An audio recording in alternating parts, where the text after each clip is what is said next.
Hey y'all, she's back. That's right. I will be talking to Ebony Donley in this upcoming episode, and she is going to be talking about that reading and writing connection. All right. We need to get our children into writing just like into reading. So, you all stay tuned for another awesome conversation with Ebony Donley on Real Reading Talk. All right. Hello, everyone, and welcome to another episode of Real Reading Talk. I am your most gracious host, Miss Sasha. And with Real Reading Talk, I discuss the real systemic issues that are at the very core, the very foundation as to why there are low levels of literacy in the Black community and the ways in which we can combat these issues together. All right. With all of that being said, y'all, I have an awesome guest on my show, and trust and believe this is not her first rodeo, okay, on this show. All right. We was talking about before we started recording, like, wait a minute. I said she's been on here about 4 times. She said 3. So I gotta go back and check, right? You know what I'm saying? See who's right. Was it 3 or 4? Whatever the case. All right. I'm just so thankful that she accepts my invitation and that she just loves to come back on. And we just have such dope, awesome conversations. Just like I told her, I said, hey, listen, when you are on, it's like that's when my podcast gets the most views. I'm like, so look, I'm going where the gold at. For real. All right. So, with all that being said, let me give the introduction of the beautiful, phenomenal, educated, brilliant Black sister, Miss Ebony Donley. Okay, welcome. Thank you for having me. And now that I think back on it, I do think for this is the 4th time. Now that Okay. I think back on it, I do think you're right. Hey, listen, like I said, I'm just so grateful that you come on because you are always giving us a wealth of knowledge by you being an educator for 22 years, y'all. Y'all hear me? And you see how young she looked. I mean, it's like 22 years. I mean, seriously, like really? Okay, so Black don't crack, okay? And she is an intervention specialist, and she also has her own tutoring business, okay? Literacy innovations, y'all. And look, y'all see that? And you're a coach. Aren't you a life coach Life coach, literacy coach, all of the above. now? Come on, y'all. Life coach, literacy coach, okay? And she's an author, okay? She didn't write just one book, she wrote 2 books, okay? And I'm quite sure she probably got another one on the works or something, you know what I'm saying? I'm Ebony thinking is just about it. like a hard-working sister, all right? And I'm just so glad that you are here again on the show because we are about to get into the conversation involving literacy and of course talking about, and when we're talking about literacy, we're talking about reading. A lot of times we talk about literacy, we tend to just focus like on the reading aspect. For this episode, we're definitely going to focus a lot on writing, all right? Because writing is like that sister to reading. And one of the things that we're dealing with in our communities, and of course, when I say our communities, I'm talking about Black people first. Yes, indeed. Okay. A lot of our young people are not doing so great when it comes to writing. In fact, I had got information from an educator in East Cleveland who said that the East Cleveland school district, they scored the lowest out of the whole state when it comes to writing. The kids did there. Okay. Now, this is at a middle school I was at. All right. So, with all of that being said, we have to get to work. And we know we are in this technological space, and a lot of our kids are texting a lot. They just on those devices. So they're not actually getting a lot of that practice of writing in. But so what I want to do first, because I'm just giving you all a little taste of what we're about to get into, I would love for Ebony to just share some more about herself and, tell us about your background. Tell us, for those who are newbies, this is their first time listening, they need to know a little bit more about you from you. Okay, well, I think you did an awesome job, by the way. But I am Ebony Donley. I am an educator for the city of Cleveland. I'm born and raised in Cleveland, and it was very important for me to work for the Cleveland School District because I wanted some of the teachers that I had, and then also some of the teachers that I didn't have. So I felt as if our kids needed some teachers that they could relate to because all the times we cannot. And so I wanted to be that teacher that was going to be relatable. And then too, it's like I've been where you are. Like I work in the Collinwood neighborhood. I live in the Collinwood neighborhood. And it's like I'm not coming from a place that's so different from where they are. So that was important to me. That was important to me when I made the decision to become an educator. I had teachers that really impacted me, but the ones who impacted me the most were not really the ones who I thought would impact me, which is very interesting because sometimes you see somebody who you feel like you have nothing in common with and they tell you something and you're like, oh, okay. So I wanted to be that for my students, and I've been working with um kids with multiple disabilities since I was 16. So that's when I made the decision actually to be a teacher because I always wanted to be an attorney before that. But so when I started working for the Help Foundation and I was working with they had their multiple disabilities. So there was everything from autism to, behavioral things and kids that needed to be tube fed. And I was like, I kind of just got into that from the time I was 16. So when I went to Collinwood, I became a peer tutor in our MH classrooms at the time. So I did that, pursued obviously a career in education where I did elementary and special education at the same time. So when I graduated, I had teaching licenses in elementary and special education. I went back to school to get a master's in curriculum where I focused on reading.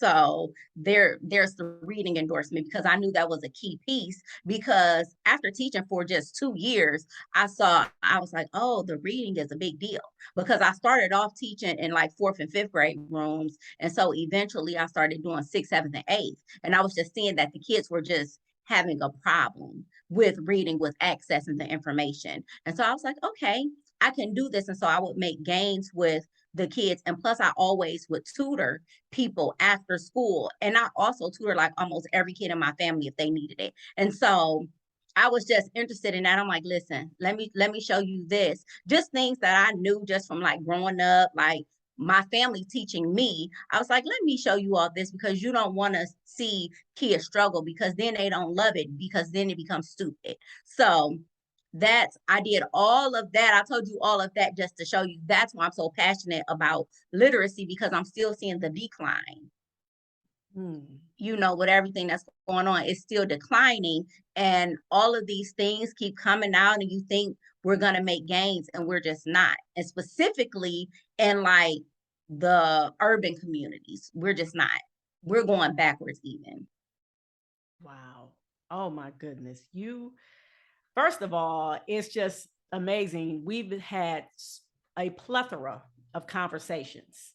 All right. On, of course, talking extensively on the podcast, talking extensively in person and, on the phone, all about what you say. And it's like, I'm still always learning something new about you and what you have done and how you started. Like, even like, I didn't know that you were a peer tutor in high school. I'm like, and really the first thing that went off in my head when you said that, I said, okay, is that something that they are still offering in high schools? Are they doing things like that? I mean, it's like that aspect of you doing something to help other students in high school while you were in high school. I'm like, those are ways in which our kids get to see, okay, you know what? I think I may want to do this. You know what I'm saying? It's like, that's the kind of, I mean, it's like that on the job training, you know what I'm saying, if you will. It's like you're getting exposed to, an avenue that you wind up deciding you wanted to take. And I think right there, I mean, that is just phenomenal, and even with the fact of you saying that you were working with children who have multiple disabilities at that young age, and you decided that that is the avenue that you wanted to pursue. First of all, that's very, very commendable, because we definitely need more advocacy, for our youth who do have those special abilities. And, shout out to my son Musa, who is on the autism spectrum.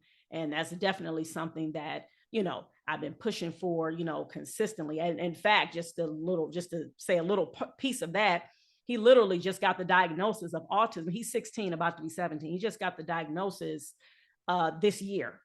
All right. And I, me and his dad, we definitely had saw signs back with like about 10 years ago that it was, oh no, you know what I'm saying? But just to say, basically, to be an advocate, that's the whole point, that, reason why I'm saying that.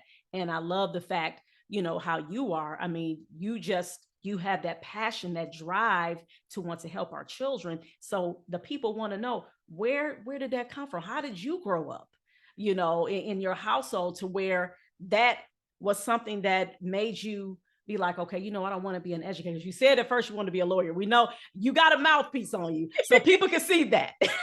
They can hear that. You could talk, okay, and you know what you're talking about. So that's what really sticks. So tell everybody how you grew up. Well, I grew up in a family where we love to read. You know, all of us read. Everybody. There was nobody that didn't read. We weren't a big TV family. Like, we did watch TV, but this all day TV watching, that's not how we did it. And plus, back then, you didn't have a TV in every room. Now Exactly. there's a TV in every room. You had like one. I know in our house we had a TV in the family room, and then I think maybe my mother had a TV in her room or something like that. But Mm-hmm. I know I definitely didn't have a TV in my room. Mm-hmm. And so we read, and we had books, and I had coloring. I mean, every kind of book imaginable. And I just developed a love of reading. And I've said it before, like, and then I was like almost addicted to stationery. Like, I'm paper and pencils and notebooks. You got to have a spiral notebook. You got to have composition books. Then you need this one because it has the pretty cover, and I just had all of that. And I had all kind of books on tapes, just I just had a lot of stuff. And my family encouraged that. But again, we come from a family of readers. And what I love about my family is that they didn't tell me what to read. They allowed me to read, but they didn't tell me what to read. So everybody read something different, but everybody was reading. We don't like the same genre of books. Even now, like when we're reading right now, my father's going to read something that's more informational, nonfiction. We already know I'm going to read romance. And like my aunt, she likes to read about like vampires and werewolves and stuff like that. But we all read. Wow. And then one of my aunts in Georgia, she kind of gets into like low country Christian fiction type of situation. But yeah, but I just grew up doing a lot of reading, being around a love of reading. We had those good old encyclopedias in our house. Mm. We had dictionaries because my mother was not going to continue to spell words for you. She was a horrible speller anyway. But, she would be like, look it up. I'm like, how? I don't know how does it. She like sounded out. I'm like, how? But, all of that, it taught us how to do that. And then if all else fails, just ask my older brother, because either way, my mother wasn't going to do it for me. And so she's like, do some research, find some stuff out. So I just grew up like that with a love of reading from my whole family. I mean, my father read everything from newspaper articles. Like, I had the highlight magazines, you name it. I just had everything. And then too, I like other stuff dealing with words, not just reading. Like word searches, I love to do stuff like that. Any kind of word puzzle. The only thing I don't like to do is play Scrabble. But anything else, right? But everything else related to reading and writing, I love it. I love it. And like I said, I was able to do it. I'm stayed creating a story in a book and all of that. Like, I used to always do that. And a lot of times, like, my family would be like the main characters, at the Wow. time. because you just do stuff like that. But like I said, we did a lot of stuff. And even when I was younger, like I always traveled because we had family from out of state too. So it's like you get to see different stuff when you're traveling, also because my father's from Georgia, my mother was from Mississippi. And so just always going somewhere, doing something different, having new experiences, really. And so I might see a tree in Georgia that we don't have here that I like that I might research because I might want to know why do they have all the peach trees in Georgia but none in Ohio? Or, like something like that would like really capture my attention. And so I will do the research. Wow, man. I mean, and all of these things that you're talking about, Ebony, I mean, I've definitely talked about this in my other episodes to where we have to make sure that our children are immersed with many different experiences. We have to make sure that we're doing that because what it does is just like how you talked about all of these different experiences. You talked about being immersed in the type of books and seeing your family reading and going to travel and all of that. I mean, those of you who are able to watch the podcast, just seeing your eyes light up when you talk about this and just seeing how you just go back. It's like you're going back in time and you're just like painting the picture for us, and we're like, oh man, that's how I was doing. I'm like, wow, man. Like, I mean, the creativity that reading does, and even the fact of you talking about even just the word searches, that is an aspect as well that we need to get back to with our young people.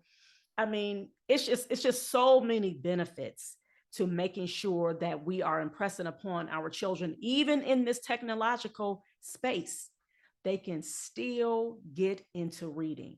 Like you, even if they're reading online, you can still read online. And you even talked about too how you listen to books on tape. And I remember, in school having that. Like I said, for those of you that's your first time listening, I'm in awe in hearing Ebony talk about her childhood experiences when it comes to literacy, because I did not grow up in that space. All right. I did not grow up reading. I did not grow up seeing my parents read. Now, they were for education. That's one thing that Black folks, for the most part, we don't play. We gonna make sure our kids educated, and we had a set of encyclopedias. All right, especially you and our age group. You in that 40 age group, you know about them encyclopedias. Okay, go look it up. Like she said, that's right. So you be going in there and looking up different things in the encyclopedia. But however, just having that culture of literacy, that is something that I definitely want to see our families get into. We need to bring that back because that is a part of our culture, our history, the conversations. I'm quite sure you got memories of having conversations with your family going down south, having those experiences, seeing, maybe grandparents or aunts, uncles, whoever cooking or, doing whatever. Somebody may be building something, whatever, all of those different things. That right there contributes to those experiences, which is going to help build those foundational reading skills that our children need. Now, I want to go step into, because I know we on a time constraint, y'all, and this is let me blame myself because we were having technical difficulties. We were supposed to start a little earlier, and Ebony, she has some tutoring she got to do, so we about to do a little segue into a topic that I mentioned before in the beginning in terms of the writing aspect, how writing is like that sister to reading. Now, Ebony, you talked about how, you love to write, you have stationery. Please tell her, and then too, I want you to tell, especially for our young people, they're probably like, stationery, what's that?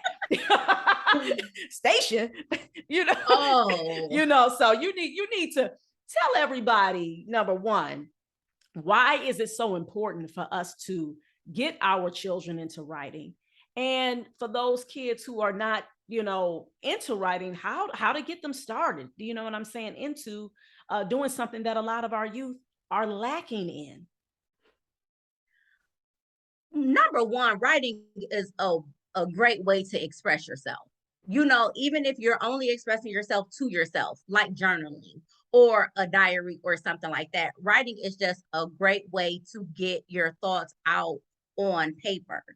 But I think sometimes we want it to make sense. It doesn't always have to be perfect. Sometimes you could just jot it down like pre-write, just fragments of ideas really, but they will eventually come together. Like if you keep at it, those ideas will come together. And so I think it's important that we do that. And I think the reason why some of the kids don't really like to write, I think we've scarred them, because as soon as they start as adults, we're like, capital letter, you need a capital letter. Oh, you need a period. It's like sometimes when they sit there to do something, here we go as adults. And I'm not saying as teachers, I'm just saying as adults, because that's kind of like how we were taught. We were raised like that. However, I think sometimes we have done that, and I think we have helped to stunt their growth, because it's really about idea generation. It's really about idea generation. But if I'm so busy worried about these capital letters and this punctuation, which is important, but it's not the primary thing that we should think about, because it's important for us to note when our kids are taking these tests. We talk about these tests all the time. We're not really a fan necessarily. However, that spelling and those capital letters and that punctuation, that's at the end of the rubric. That's at the end. That's worth the least amount of points. So our kids can have a perfectly written piece as far as the way it looks, and they can be saying nothing, because we have to show them how to remain on a topic. Because a lot of times what happens is we write like we speak. We're very conversational people. So we're talking, and you know what we'll say? So just on another note, or as an aside, we'll go somewhere else, but we know how to bring it back. We bring it back. We're conversational. However, when we do that, when we're writing, guess what? We don't understand our thesis statement. We're not supporting what I said. We're all over the place. We don't know what we're talking about. So we have to get out of that. Here's the topic. Say what you're going to say. Say what you know about the topic and stay with it. We have to teach our kids how to bring evidence in. Bring your evidence in, but you can't go off script. Like, our kids are notorious. They can be reading about a bird and they're like, oh, because my brother had a pet bird. We're not talking about your brother's pet bird right now. That's nice. However, we're talking about these two sources that you just read about birds and taking care of birds. And, your prompt is about how are birds different from other pets. So then, therefore, that's what you need to talk about. And when they say write from both sources, that means both things. You can't just talk about one. You have to do both. And I think sometimes our kids just kind of miss the mark. They just miss the mark. But I think it's because it's a skill that's not taught as much. That's when you really find out what somebody knows. So it's not, and then we have a problem with being redundant. We'll say the same thing 3 different ways because we don't know what else to say.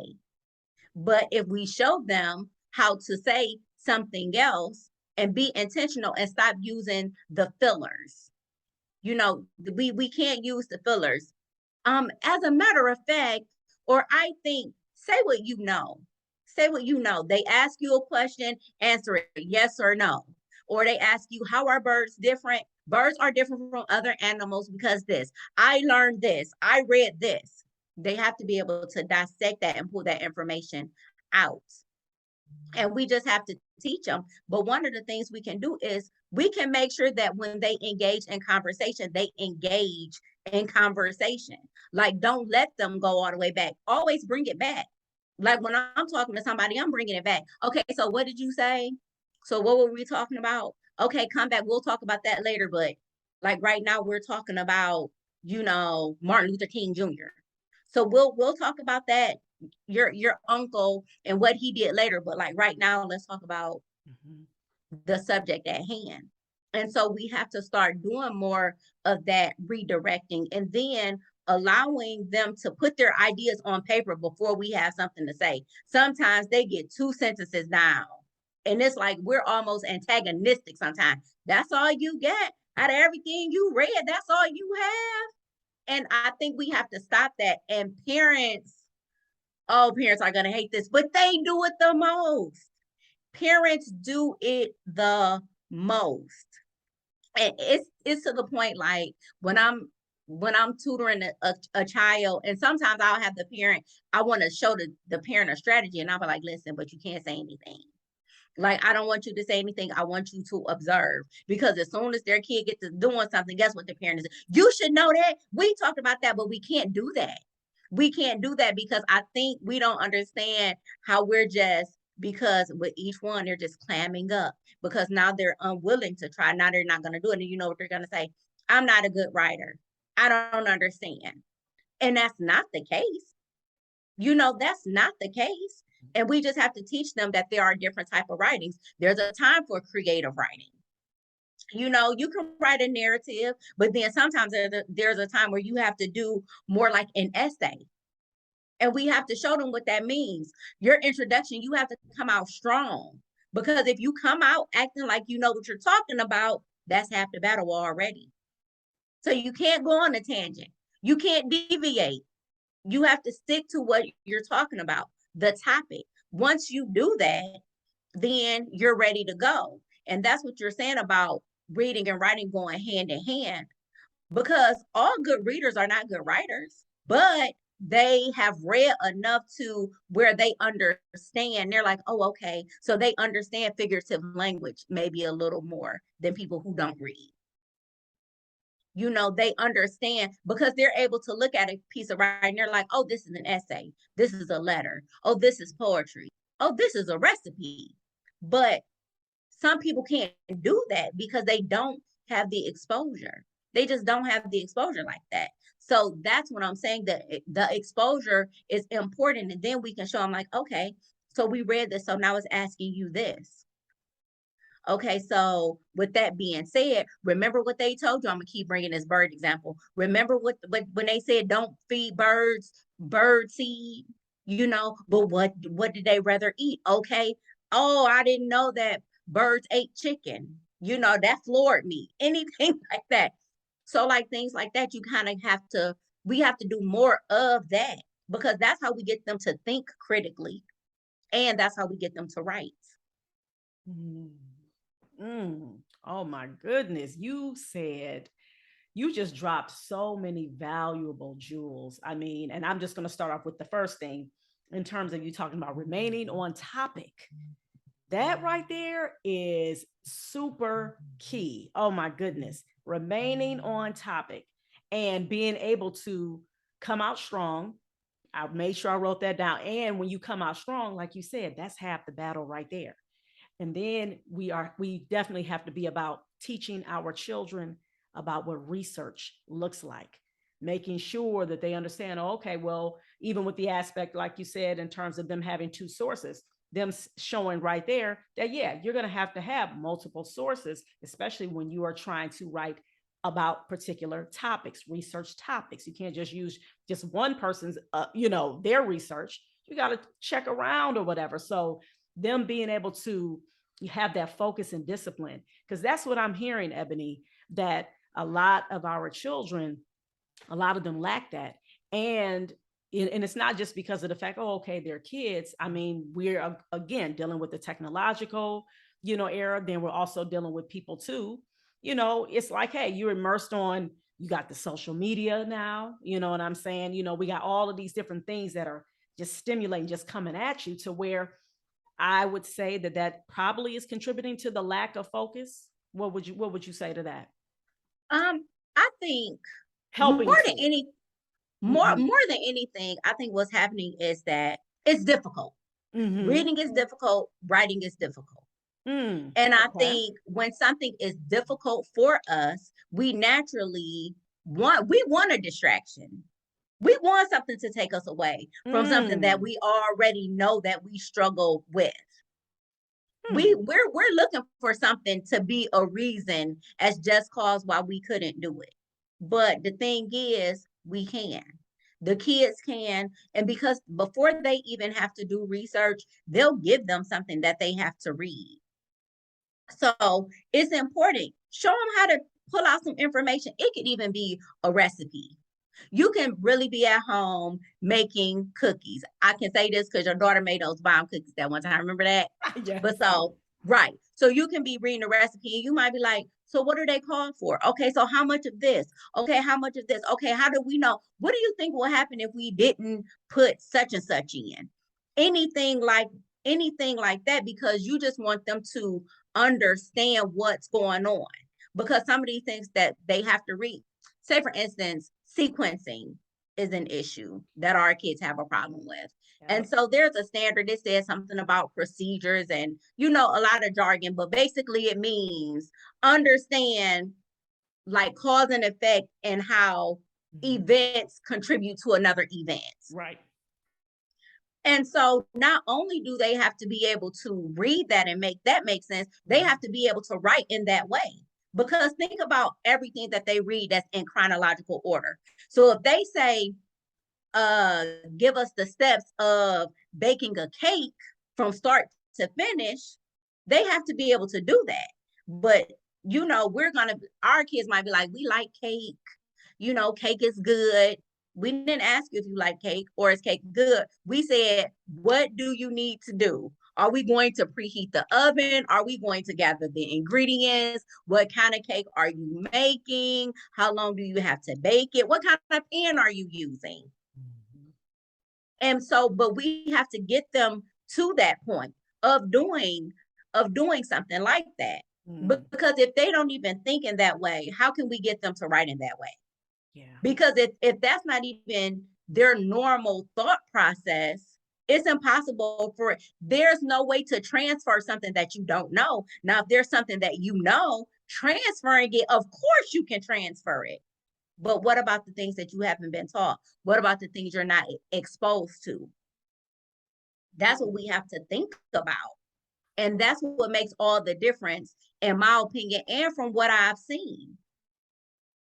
And see, you hit on another great point. And I know we about to be coming up on time, so I'm definitely I'm about to keep We it can do short. a part two if we need to. We can just Oh, get a part two in if we need to. yeah, we definitely, because this topic, man, I mean, it is so much to say on that. But one of the things that just struck me right here, and it's just a reminder to my parents, caregivers, grandparents, whomever, the engagement process in terms of having conversations, doing different things with your children. That right there is going to build what you are talking about in our kids in terms of learning how to generate ideas and then being able to express yourself in a way in which staying on topic.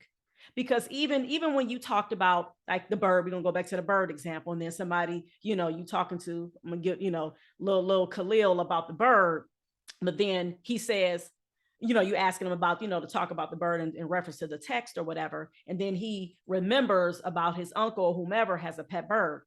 That's okay. There's nothing wrong with that because obviously it is, activating prior knowledge or whatever, what I'm saying? So they're thinking about what it is they experience. But like you said, the aspect of bringing them back, the aspect of making sure that they are staying on task, staying on topic, and being able to do that in a way where they're talking about things in order, that whole sequencing aspect as well, being able to explain stuff, the cause and effect, all of those different things. But that takes place when you are actually engaging and when you're actually doing different activities with your children. That whole baking piece, and those are the things.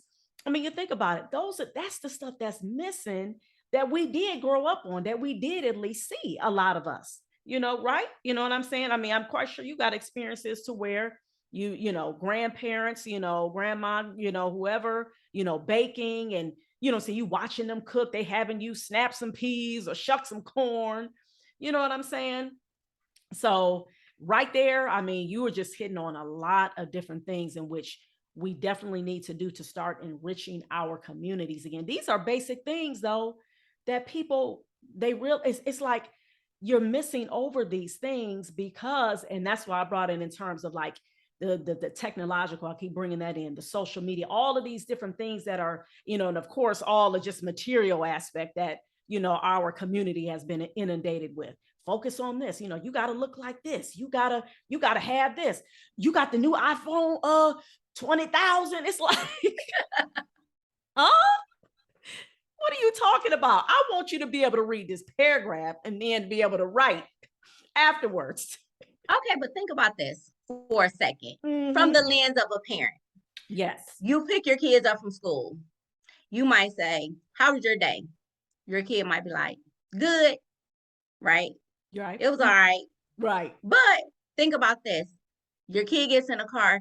Tell me three good things that happened today. Tell me three good things that happened today. So instead of "How was your day?" tell me three good things that happened. And then as they're telling you, "And what made that good? And what did you like about that?"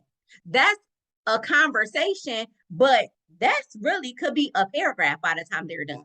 Mm. If that was a journal prompt, "Tell me about your day." Your child would be able to be like, "My day was good. ABC happened. That made me feel great because I like that because in conclusion, I had a good day." Wow. Think Dang. about it. Something as simple as that, because that's all you want. That's what I'm saying. Like a lot of times we as families let them off the hook. We Mm. don't force them to really say something else. A lot of times, if we're upset, "Why did you do this? Why would you do that?" No, you're going to explain that to me. But I'm saying just generally speaking. But generally speaking, I had conversation with my mom all the time. And my aunt would be cooking. I remember when a little girl, even before I was able to go to school, my aunt would be cooking and I would be in the kitchen with her and we would have the music on and I'd be dancing with her, doing whatever dance my older cousins, her kids were doing and stuff like that. But I mean, did that all the way up until I was a teenager. I did that. So then I started cooking around 14, like I was cooking the family meals. And so when because my mother would still be at work. And so I would start the dinner and just things like that. And so I remember when I was about 16, I got a good recipe for a pound cake. So everybody would be like, "Yeah, make this pound cake." So it's like I gotta make sure this pound cake is good. Like my stepdad's friends are coming over and my stepdad is like, "Yeah, made a cake." I can't have the cake be nasty. Guess what I gotta do? And You so gotta then, show out. and then people ask you, "Well, what did you put?" I have to be able to be like, "Oh, this is the such and such, and I used butter and I sifted the flour." Like I have to be able to say that. And I think sometimes the kids today, they don't have to say so much of that. Like they don't really have Mm. to delve deep. And what their parents say, "That's he don't talk that much. That's just how he is. He be in there on that game." So we'll say he be in there on that game or he's in there on that phone, but sometimes we allow it. Sometimes we allow that also. Yeah. And so then when it's time for them to write, they're like, "What? I'd rather be playing my game. Like I don't want to do this." I was working with a student and he had a prompt about bullying. And it's like, why do students bully? So he says, some people bully because it's fun. Some people bully because they've been bullied. And so I'm like, there's more than that. He's getting upset. There's nothing else. There's nothing else. I don't know. I don't know. So I'm like, think deeper. So I'm like, let's web it out. Like, let's go all the way back. Let's pre-write. You know what he says? "Why do you want to help me? Why do you want to help me?" Really? I said, "Because you have to be able to do a thought. You have to be able to express yourself. You have to be able to express yourself. And you care about them. That's obvious. You have to be able to express yourself." Mm-hmm. Like, what are you gonna say? Like, Mm-hmm. these are life skills. Like, you have to be able to express yourself. I went to Mm-hmm. the doctor today to bring it real life. I'm at the doctor today. I'm like, "Listen, so I still have this severe postnasal drip." I'm like, "Last week, you all gave me this. You told me to do this. I've done all of that." So, and my problem, so I'm like, I was taught to drink tea with lemon and honey, did that. I was taught to gargle with salt water, did that. I'm like, "I've taken the Flonase you gave me." I said, "You gave me these steroids, took those. I'm still having a problem. So, like, what's next?" And Mm. then it's like, "Well, have you tried this?" I'm like, "I've tried triple antibiotic ointment. I've done this. I've done," because these are things that I was taught. These are things that my family has taught me over the years. And so I knew to try. So it was problem solving. And then guess what I had to do? Then I got online. I'm like, okay, maybe there's something else. And guess what I'm doing? I'm calling other people in my family. Do you have another remedy for a sore throat? Do you have another this? We have to get into, we have to do more of that. We just have to do more of the communication piece, because writing is communication. Yeah. And if we're not going to be able to express ourselves verbally, then we have to be able to express ourselves in writing. And it's what has to happen. Like, it's just one of those things where we have to do it. But I'm telling you, parents can do like some small tweaks that can yield wonderful results. Like, can you give everybody just a couple tips real quick in terms of because I know you got to get ready. Just a couple tips they could do. Yeah. It's just simply like the example I gave when you asked them about their day. Okay. So Just that's one. Y'all hear that? That's one simple thing. Mm-hmm. And then having them to explain. They love to play these games so much. Have them explain it. Have them explain to you how to play that game. Because I'm sure if they tell you, you press A and B and you jump, and if you want to do this, you get turbo speed, and if you want to do this, you can do that. Guess what? If they can do that, then they can write those same steps down. If they can do that, then they can sequence. Because if they can show you how to make an avatar, because they definitely can.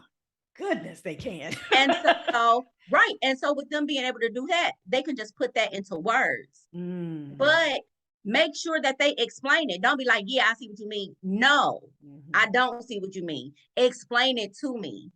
Right. Why am I pushing A and B together? What is that going to do? Even though but you force them to explain them. You force them to use their words. So guess what you just did? You're showing them, because if they did more of that, they would be fine with the writing piece. Because the thing is, they learn how to play that game without reading the manual. And that's fine. We're not mad about that. But I'm saying, you really know how to do something if you can explain it to somebody else. So show me. Yeah. Show me. Explain it to me. It's things like that. If you dare cook with your kid or have them in the kitchen while you're cooking, you're going to find out some things about your kid. Because if you try to have them read a recipe, or you're like, get the seasoning salt, get this, get that. Okay. Our kids don't even know certain vegetables because they haven't been exposed to it. Or you cook, you do the cooking. Your kids haven't seen it. They just come in. It's a masterpiece. They don't know that you had to peel these potatoes before you could boil them, before you could mash them. Exactly. Some people they don't know. And I think if we did more of that, those are simple things we can do just to get them busy. And you could just have family writing time, free write. You can do this is 10-minute free write. You can write about anything you want. You don't have to share it, but I would like for you to share it. But guess what? And as you get to looking at that, and as they get to doing that, because guess what's happening? I don't care what anybody says. If your brother or your sister got a page and you got 2 lines, you like, and don't let it be somebody younger. Right. It's different if they're older. But when they're younger, because the natural competition of family sets in. It sets in. And it's things like that.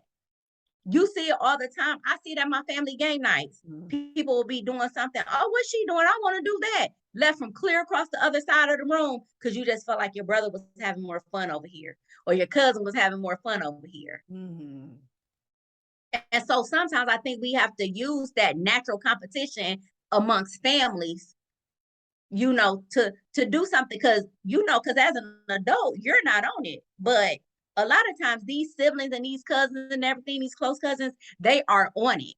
Yeah.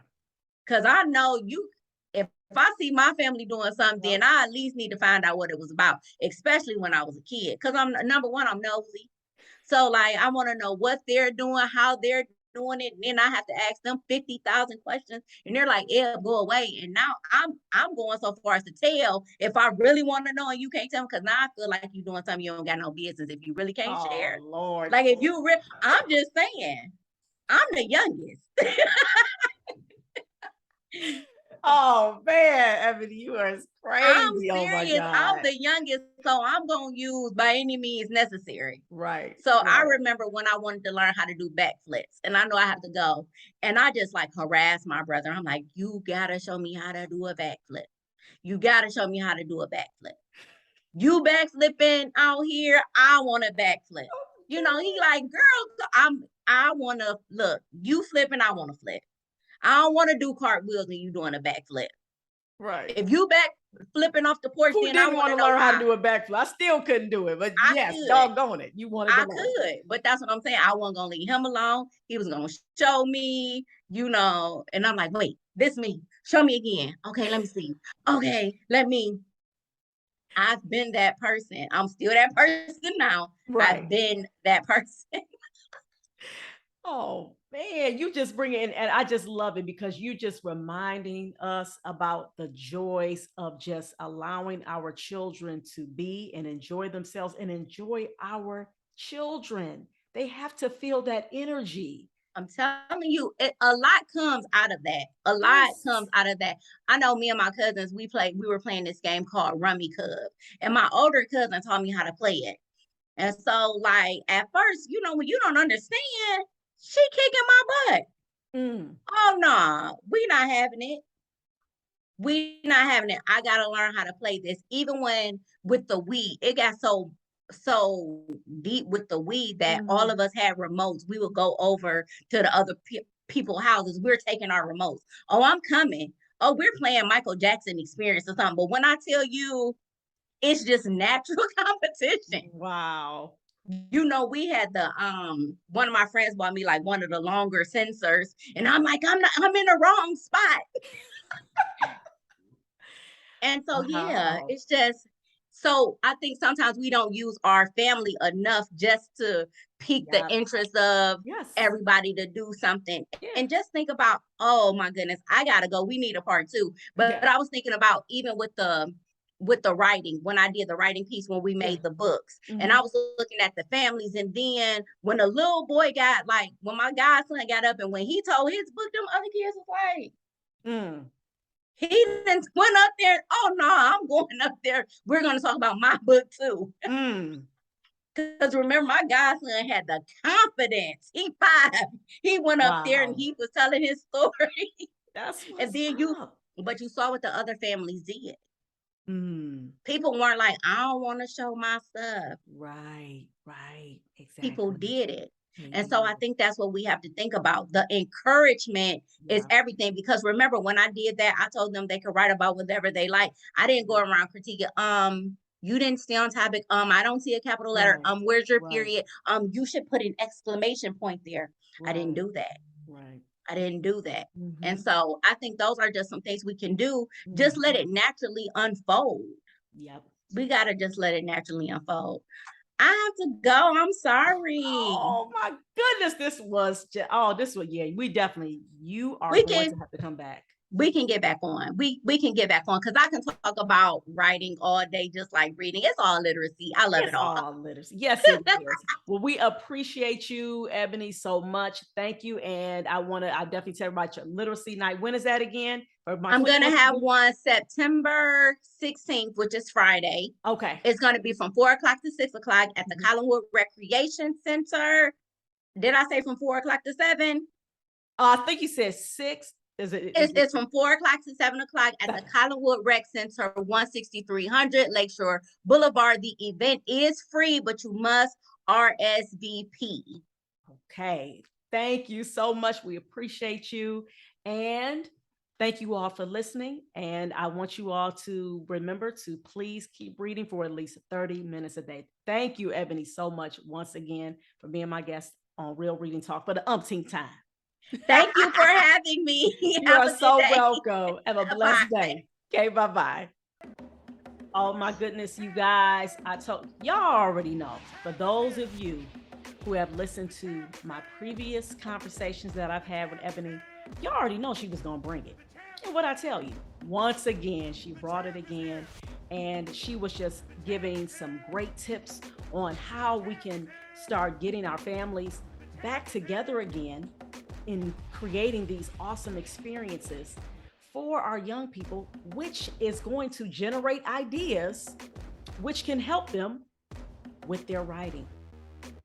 I mean, just simple stuff. I mean, it was like she was talking and it was just making us go down memory lane. I know that's how I felt. And this is what I want to happen. This is what I love to see happen. I want you all to really go back into getting those tools that a lot of us were raised with, especially like I said, in that 40 and over group. Okay, we were raised with having those constant engagements and conversations and spending time with our family. And we already know that the phones, the tablets, the computers is contributing to a lot of us not having those healthy interactions, but we can be intentional and make those changes. All right. And of course, again, I'm speaking to myself first. We have to. Our children need it. We need it as adults. All right. All right. So now, again, I want to remind you all that if you all are looking for a pre-K through fourth grade reading tutor for your babies, it's still the beginning of the school year. However, you do not want to wait until the middle of the school year, and definitely for doggone sure you don't want to wait to the end of the school year to get them the help that you know you see them need. So please go to my website, abclearntutoring.com. Click on that free reading assessment. And yes, I am a certified dyslexia tutor, and I also tutor online. And for my Ohio people, I am also a provider for Learning Ohio. Okay, and I'm also an ACE provider. Okay, so if you have that scholarship, please make sure that you're looking for a tutor for your pre-K through fourth grade baby. Please check me out. And I'm also the founder and executive director of ABC Read, and that is a nonprofit 501c3 organization. And our mission is to develop and nurture a culture of literacy in Black and underserved communities. And so we've been doing that by giving away new or gently used books that primarily represents Black people, culture, and experiences. I have a book right here next to me right here to show you all what I'm talking about. Just like this title here, The Resistance, Persistence, and Resilience of Black Families Raising Children with Autism. These are the types of books that I get. All right. Especially to, my families out there who have a family member who is autistic. A lot of times when you think of autism, and when it comes to resources and the help, you don't really see our babies getting that help that they need. All right. Or when it comes to autism, you don't see our children being represented in that way, in which we have our own set of unique needs. So that's why I'm intentional about making sure we get books that address and that talk about the Black experience as well. So if you want to donate to our organization, please go to our website, abcread.org. You can look on there and see all the different things that we've been doing since 2014. And you can make a gracious donation, or you can just simply donate to the Cash App, $ABC Read. And also make sure that you subscribe to my YouTube channel, Reading is Freedom. I've been seeing the subscribership increasing, so I appreciate you guys for going on the channel, and I'm hoping that you all are loving those read alouds. And make sure that you like, subscribe, and share, and give some comments too. Make sure you engage as well. And of course, with the podcast, Real Reading Talk. All right. Share this podcast. Okay. Please. I'm doing this for our people. All right. Y'all know how it is. It's hard for us to have that actual real talk that deals with our community issues. Okay. And so I'm intentional about that. So I appreciate the support, the love, and all of the above. All right. And so I'm going to leave you all with, again, I showed you all, this is one of the books that I've been reading. So I always like to just share with you all about the different books that I've been reading. So this is one of them. I've also been reading another book by Dr. Ivory Tolson, and it's called Talking About Bad Statistics. A lot of statistics that we hear about out there about Black people in terms of high incarceration. He even talked about high illiteracy, and a lot of their reportings that they do, they intentionally do this research to make it seem as though we are just like, everything is just so horrible on purpose. Yes, we do have issues, and yes, they have to be addressed. However, he is a researcher, and he has done his homework and talking about how to, number one, how they're doing their research to make it seem as though that we are just, we're not doing well at all. But in fact, we are doing well in certain things as well, but we still have work to do. Okay. So, with all that being said, I have a quote, and actually, the quote that I have, let me see, what quote do I have? Hold up. um, quote. Let's see. How about I say this? I've said this plenty of times because I did not find a quote in front of me. So I'm just going to say this right now. Reading is not optional. Okay. I've said this before, but this is something that we have to be reminded of. That was from Walter Dean Myers. He has passed on, and he was a famous African American author. And he said reading is not optional, and that is the attitude that we have to take with reading and with writing as well. Okay, I said a mouthful. That was almost like a 10-minute outro. All right, whatever. All that being said, I thank you all for listening. Please make sure you share, and please make sure that you are being the example for your children. Reading every day, being intentional about reading in front of them and reading with them as well. Conversations as well. Talking about the experiences as well. Hey, y'all, we can do this together, y'all. I'm serious. So let's keep it going. All right. Let's keep uplifting each other. All right, y'all. Take care. My name is Miss Sasha. This is Real Reading Talk, episode 36, season 2. Have a great rest of your day. Thank you.